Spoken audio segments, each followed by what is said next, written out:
What's up, everyone? Welcome back to another Player AMA. I'm Claudia Pagan, and this week we're checking in with DC United goalkeeper Chris Seitz. He's going to be answering some of the questions that you guys submitted on social earlier this week, but don't forget, we'll also be taking some questions live. So drop your questions in the comment section, and we'll get them answered throughout the show. Let's get started. Hello, Seitzy. How are you? I'm doing well. How are you? I'm good. I'm holding up. How is everyone at home holding up for you? I've been keeping up with you on social, and I see you've even got a nice little hashtag Seitzolation tag going on. Yeah, we have our good days and our bad, but I imagine just like everyone else, we're trying to get our kids to continue learning and continue their education while also me trying to get healthy and get ready to go for when we're back rolling. Yeah, we pulled out some pictures that we're gonna show here. We've got this family picture of you. You had to. I see that sandwich, the ice cream sandwich, in your son's hand. Yeah, he threw a fit literally right before the camera guy was driving up, and he wouldn't come outside. He wouldn't do anything, so I had to bribe him. He came inside for the photo, but he went inside and devoured that thing right after. Smart kid. I love it. And you've been using them to do some workouts as well, I see. Yeah, my daughters love to go for a jog with me, so I kind of do a warm up jog with them outside. This was just playtime. They're all crazy, and around 3 o'clock, 4 o'clock, they all have hit a wall, and with the weather not being great, we have to do everything inside right now, so it's not easy. Yeah. What is your daily routine been like? I've got this tweet here where it says that I have to reheat. What is it? It's one of those mornings where I'm reheating my reheated coffee. How's that daily routine for you? I mean, our kids, they wake up around 6:30, and we try and get some work in for our two oldest at that time, like around 7:30 after breakfast, and then my daughter now has, in Fairfax County, they have about an hour's worth of classes. And so she goes and she does her classes in the afternoon while other kids are doing some quiet time. And basically, I mean, I try and get a workout in during quiet time. And if I can't squeeze it, I have to go and wait until the evening to do it later at night. So it's not easy, but we try to do everything as a family. So it's breakfast, lunch, and dinner, obviously, as a big group. And honestly, it's a lot of Nick Jr. and a lot of Disney movies. Yeah, you're gonna be I saw some parents that are like, by the end of this quarantine, all parents are gonna know. I think it's like all the lines to like Frozen and Trolls on Tour, I think, is the other thing that's going for kids. Yeah, we've already watched Trolls. And then Frozen 2, we have the Disney Plus package, so we get all those, which is cool, though, because you get the Nat Geo channel as well. And so my wife and I will stay up at night watching the Nat Geo channel and learn something for us. Oh, I love it. Well, we've got some questions that we've got from social for you. So we're going to get started. So first question that I've got is, what made you want to become a goalkeeper? I'm a goalkeeper too. So funny thing is when I was about 12, it was the only way I could make my club team. I wasn't good enough to make it as a field player, and they needed a backup goalkeeper. So I started playing then and ended up beating out the guy pretty quickly thereafter, and then ran with it from there. Oh, I love it. So the next question is, what does it take to become a pro goalkeeper?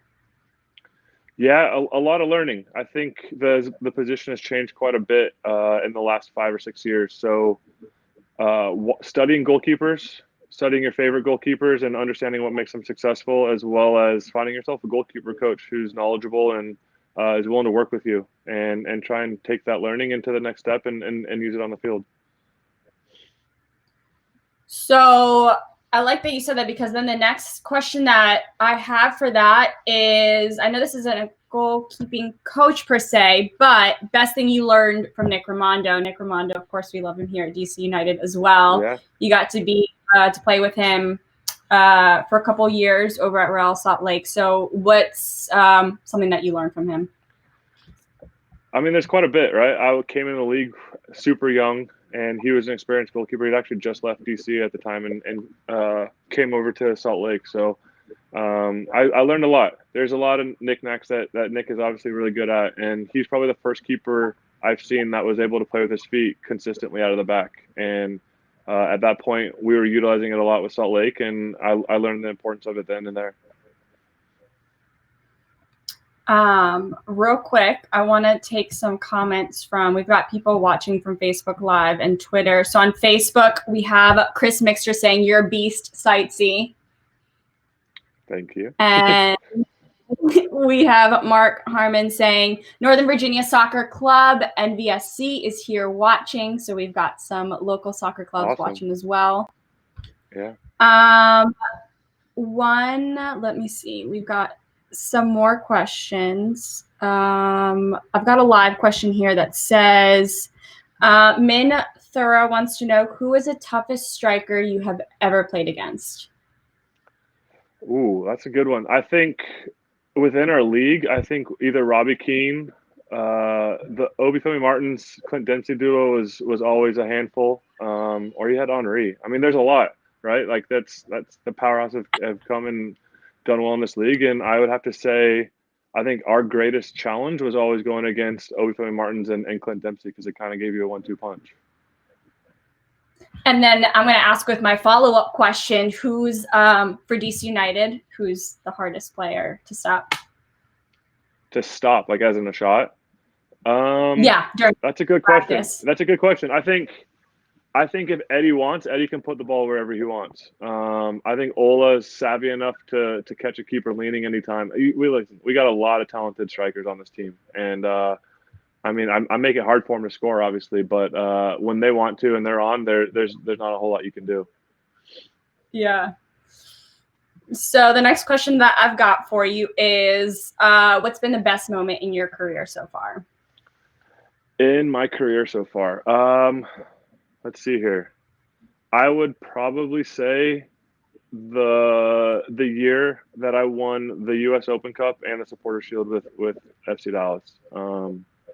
For me to be able to not only be playing, but to help a team win 2 trophies when before that there hadn't been a whole lot of success was really special. And I was part of the whole building process out there, and it was a heck of a time.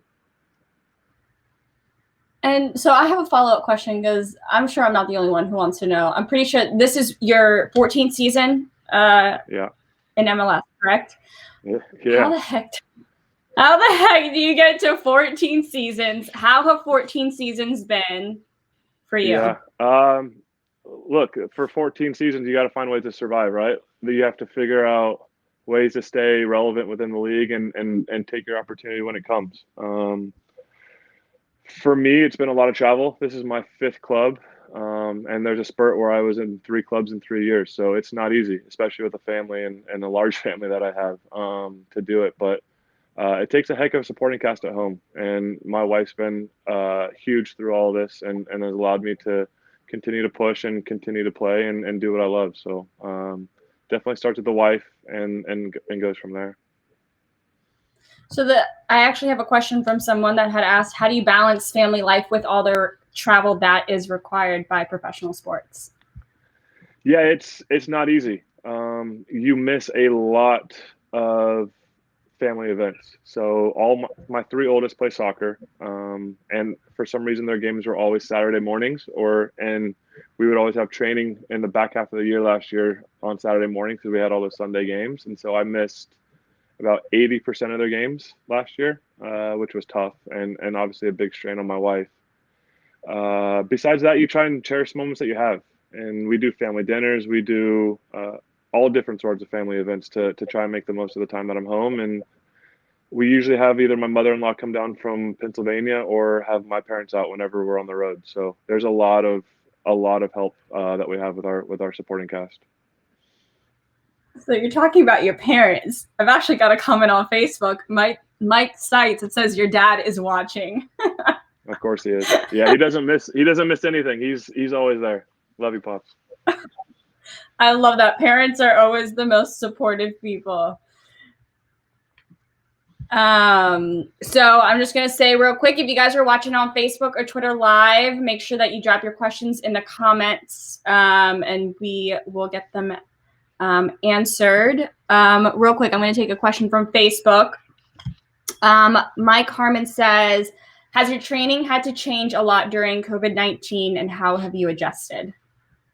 Yeah, so right before we stopped and took the break for this pandemic, I actually tore my quad, and so I was out looking at about a 6 week injury, and so this break has been huge in order to get me back to full fitness. And at this moment in time, I believe if I was with the team, I'd actually be cleared to play again. So it's given me time to heal first and foremost, and get over my quad injury, as well as continue to push aerobically and physically as well. We have a great strength program that we are doing. I'm on about a 5 day a week program right now, and most of the guys are pretty similar, with everything from plyos to running to soccer work, ball work, and all that. You just are missing the live games and the live footage. So we're trying to do everything on our end that we can until it's time to get rolling again.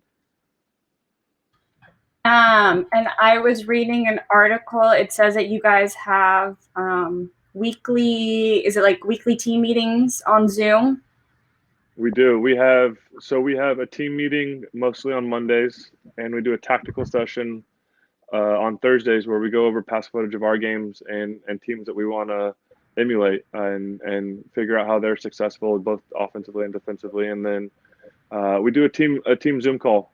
We just started doing, and first one was pretty great and some good memories. So hopefully we'll keep pushing that.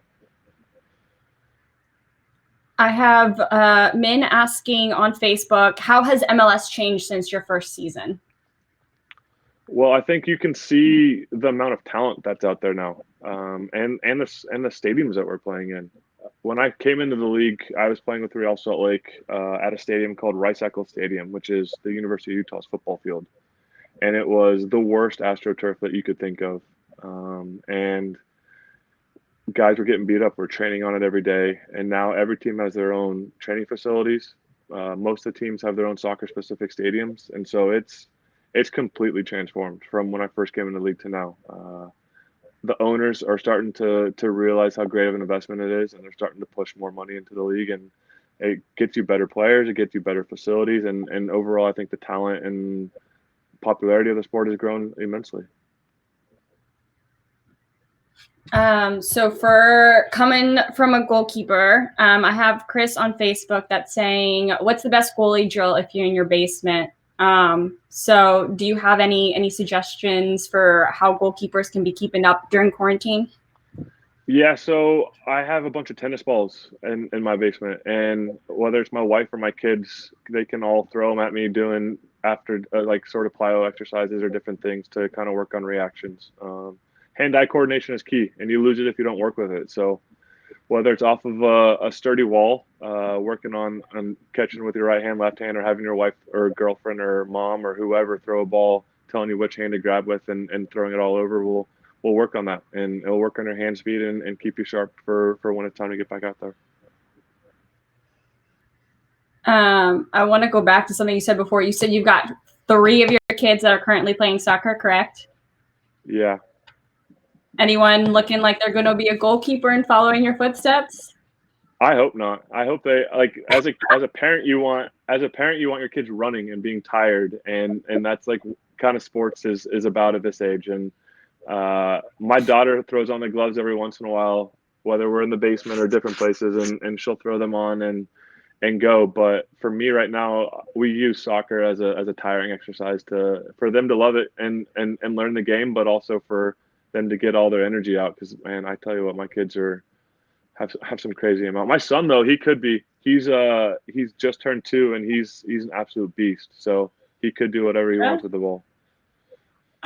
So you're training the rest of your kids to be maybe like midfielders, getting those 9 miles in a game or whatever they run. Yeah, exactly. I have someone on Twitter that's saying, if you weren't a goalkeeper, what position would you play and why?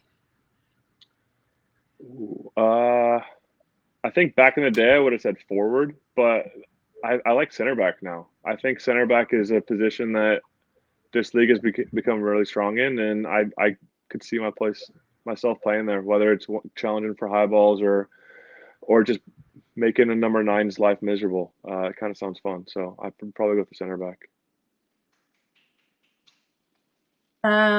Sunny on Facebook wants to know, how did you get noticed from the MLS to be able to go pro? So for anyone who doesn't know, Seitz is a Terp. I'm a Terp here. I think we've got like 4 or 5 Terps on the team. So I want to know, so they want to know, how did you get noticed from the MLS to be able to go pro? What was your journey there? Yeah, so I started in club soccer, and my club team at the time, the whole entire club landscape has completely changed, and it just changed again. But we were really good, and I ended up getting scouted to go to University of Maryland, who was a top school at the time and still is. And we ended up winning my freshman year, the national championship, and I was playing. And from there, there's a lot of interest. I stayed another year. Continued to push through the fall of that next year, and I had another good season. And at that moment in time, it made sense for me to try my luck elsewhere and try my luck at the professional level. And so I was lucky enough to be seen, and lucky enough for MLS to want to invest in my future to continue to go that direction. I love it. This next question comes from Marie. Wants to know, can you explain the importance of goalkeeper communication? Yeah, so for any goalkeeper, the more you can get the people in front of you to do their job and see things that you see, the less likely you'll have to face a shot or do anything difficult. And so if you can keep the team in front of you well organized and balanced and in the positions that they need to be in, they'll put out all the fires before they even get to you. Whether they push them to a tough angle so the shot's easier to save, or they just clear the ball on their own, the people in front of you do all of the hard work to make your life easier. And if you can put them in the right places and talk to them about where they need to be, your job becomes way more simple. And how do you build up to being that confident, having that confident role on the field and having that confident voice? Yeah, I think it's a matter of realizing that it works. Once you realize that you can see the whole entire field and you have the vantage point of being able to see everything, the team relies on that eyesight and that vision to be able to be successful. So your job as a goalkeeper, one of your major jobs as a goalkeeper is to keep the team organized. And you learn and you kind of work into that role. I think that doesn't really start until you get a little bit past like probably 12 or 13. You start to realize that talking helps a lot, whether it's claiming a ball and screaming keeper for it or different things you start to build and you build relationships with your center backs. And once that happens, you gain like more confidence to continue pushing forward with the players. I love it. Let me see if I've got anything else on Facebook or Twitter or any other questions from anyone. Last thing, I have from Britt on Facebook. So if you haven't seen all of Seitz's kids on all his social media, they want to know, how many kids do you have? So we have 5 kids. I have a 7-year-old, a 5-year-old, a 3-year-old, a 2-year-old, and a 9-month-old who's almost walking. So our house is insane. Four girls and a boy. So I got a lot of little girls running my life right now. Oh, I absolutely love that though. Such a girl dad. That's great. Yeah. Let me do one last sweep and see if I've got anything else. Okay.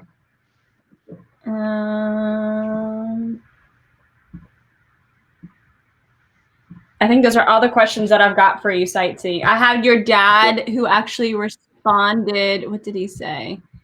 He responded. He said, "Back at you, bud." I forget what you said, but he's out here watching. Yeah, all the way out in California, bored and quarantine out there, so I get it. Well, thank you so much, Sightsee, for joining us. I'm going to let you get back to your big family here. All right. Well, thank you guys. Good to talk to you all. Bye. Stay safe. Bye. All right. Sounds good. Here at DC United, we want to thank you all for your support over these past few months and want to send a friendly reminder to stay safe and to continue supporting local small businesses like Ben's Chili Bowl, a DC United community staple since 1958. Consider ordering takeout or food delivery to help all local small businesses. So hungry. Do it. Kill the hot dog. Gross.